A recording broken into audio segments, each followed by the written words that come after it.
Buffett talks about holding stocks for the long term, and one of the reasons that he likes that is because of the tax consequences. Can you talk a little bit about the difference between trying to find companies that you can hold for a long period of time versus rebalancing and using the deep value strategy? Well, this is one of the arguments for, this is what the franchise investors are trying to do. They want to buy that company that can sustain those very high returns on invested capital and ideally grow and compound away, throwing off cash while they're doing it, so that 10 years or 20 years from now, you're sort of getting out of it in dividends what you invested in it, and it's a much more valuable company.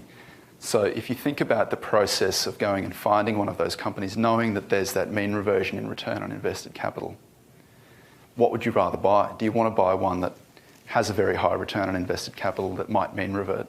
Or are you better off finding one that's very cheap, that might be at a trough, that you can hold for 7 or 8 or 9 or 10 years, that reverts up?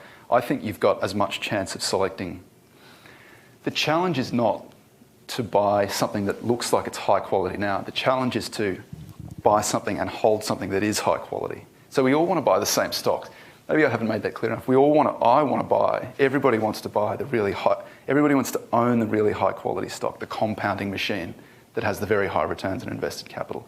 But can you use historical data to identify them? It's not clear, but what is clear is that buying the ones with high returns on invested capital don't necessarily turn into ones that have high returns on invested capital subsequently. So one thing